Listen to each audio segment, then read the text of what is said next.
He played 10 years in the NFL and is still playing. He's a free agent now. 6 of the 10 years, he was voted a Pro Bowler with the Tampa Bay Buccaneers, who now have a new quarterback and are doing well themselves. And Gerald McCoy, who was a Cowboy until he was injured. Again, he is a free agent, is joining us live right now. They are the most talked about defense in the NFL. Troy Aikman said, listen, man, I would be embarrassed to have that stuff on film and go into the meetings this week and have players call, it's embarrassing. So I watched it this week against Cleveland, and this was my criticism, Gerald. You knew Cleveland was going to run. Right. You knew that. And they kept getting the edge for 3 hours. Nick Chubb got hurt. They still got the edge. In your opinion, why didn't they adjust? Well, I wouldn't say that they didn't adjust. I just think the adjustments didn't work. And to speak on what Troy Aikman said, he says it would be embarrassing to go into that meeting room and have to watch the film. I'm pretty sure they are embarrassed. One of their own said that their play was soft. You know how hard it is as a grown man and professional what you do to call what you just did, the performance you just had soft. That takes a lot of ownership. So I'm pretty sure they're not sitting in the meeting room, hyped about what they've been doing over the first 4 games, first 4 weeks. And but I believe in these guys. They have a bunch of vets in the room on defense, and I believe they can turn around. But it's not going to be easy. I'm not saying it's just going to happen this week, but something's got to give, man. The play that stood out to me the most was the Odell play. You have a chance to go up, or you have a chance to get a stop to try and tie the game, or even go up. And, it's just Odell bent it back 15 yards, I think it was, something like that. And it just, at that point, when the game's on the line, I'm sure they all know, and I'm sure they walked in the meeting room and said, our effort has to be better. That's not the effort we need when we're trying to get back in the game. And I'm not saying nothing that I'm pretty sure that they already are not saying to themselves, but it's just clear. The effort just has to be better on that play. And these guys play hard, but that particular play just stood out as far as effort goes. Yeah, no, I think you saw and I saw it. You could just turn the TV on and see it. So Mike Nolan's the new defensive coordinator. People are saying his system is too complicated. Could that be it? You know it. You were there. Is it too complicated? I wouldn't say that it's complicated. It's up front, in the back end, they have a few more checks to make, but up front, it's not super complicated. I think the misconception is, he's bringing in guys and having them do things that they're not used to doing. The ends, Alden, you see Alden stand up because that's what he does. But Alden can put his hand in the dirt if he wants. He can stand up. D-Law can stand up. He can put his hand in the dirt. They have that freedom. So when you see guys mixing it up, that's freedom of choice. And up front, it's not really a lot to it. And it's just all about execution. In the back end, they have a few more checks to make, but I don't think it's the scheme that's overly complicated. I just think the guys just not getting it done. And they realize that, and they going to do everything and they try to fix it. Gerald McCoy, 10 years, 6 Pro Bowls. He's a free agent. And, boy, there's a lot of good teams out there like Baltimore and Seattle that could use his skills. So they have not been a fast starting team. And you've been in this league long enough. Some team, like New England, you go to Foxborough, and that first 15 plays, man, they are humming every single week. And I don't. Kyle Shanahan, Sean McVay, there's certain coaches. You just first 12 plays work. Why do you think Dallas is struggling offensively? They're getting into these holes, which doesn't allow Zeke to get 22 carries because you're playing catch up. Right. Why? You've been on played in this league for a long time. Why do you think Dallas struggles for the first quarter to quarter and a half?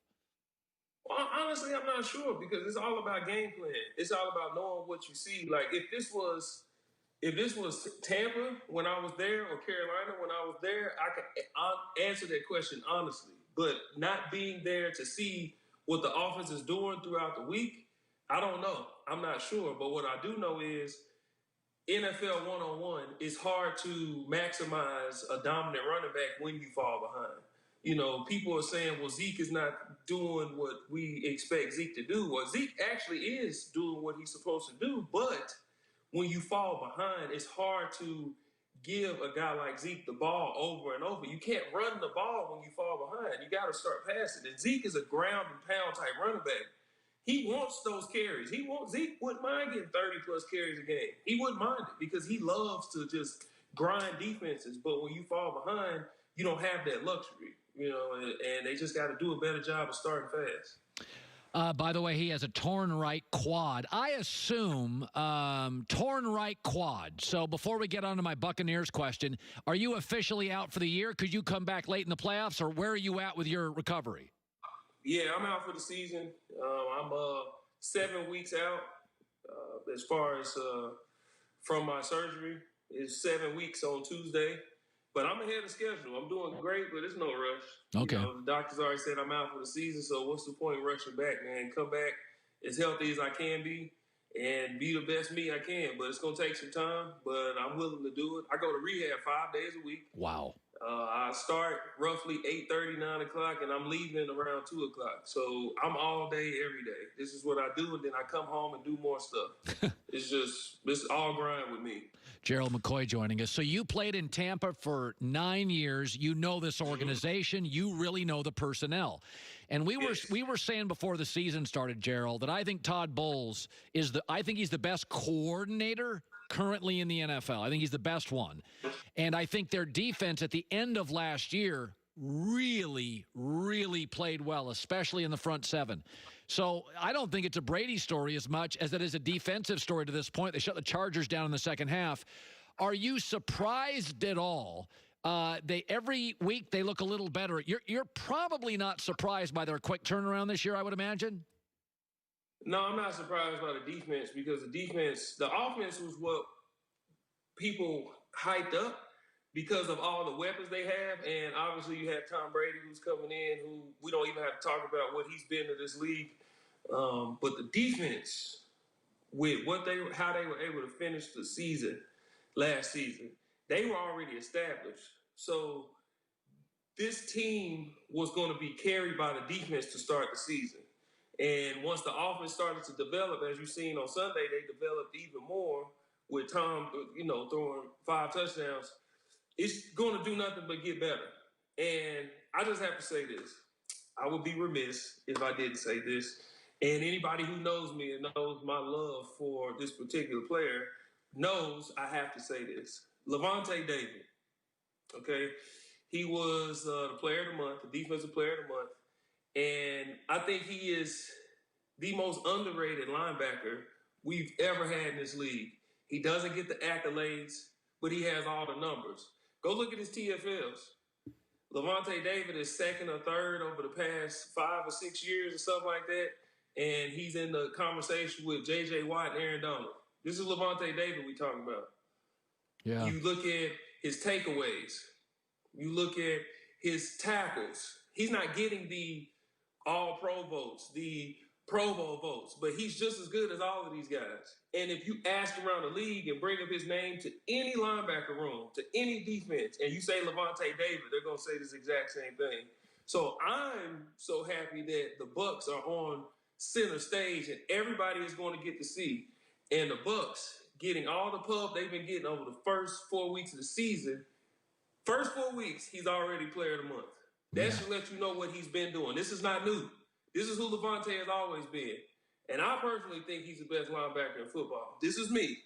And I believe that he's been playing at that level for a number of years, and it's going to do nothing but continue. I think he's very underrated. And if you just go look at the numbers, if you don't believe me, just go look at the numbers. And then the next game they play, you got tomorrow. Just watch the game and see if Levante David jumps off the screen. Just do that. Yeah. And then you tell me I'm wrong after that. Now, you don't have to convince me. We talked about him in preseason. He is a complete baller. I will say one thing that surprised me. Cam Newton goes to New England, and it has been great. I think they would have beaten Kansas City Monday with Cam Newton. I am shocked how seamless it's been, how engaged he is.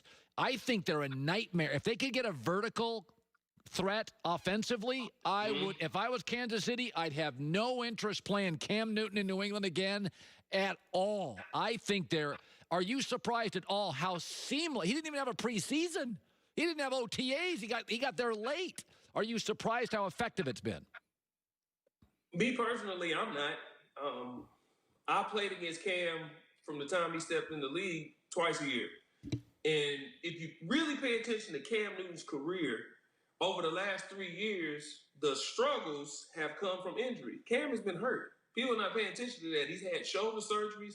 He's had shoulder issues. And last year, he just so happened to have a season-ending injury early in the season. So because he's had injuries, people have said his play has dropped. Well, a healthy Cam Newton, which he was, he tried to tell everybody he was healthy, is hell to deal with. And the thing that people don't understand about Cam is leadership cannot be measured. You can look at it and you say, oh, he's a leader, or the media say, well, this guy's the captain. Well, this guy's a leader. No. Leadership is very hard to measure. And Cam's leadership ability, his energy, Cam brings an energy that is unmatched. And the glue that Cam is what's holding this team together. And I think it showed on Monday.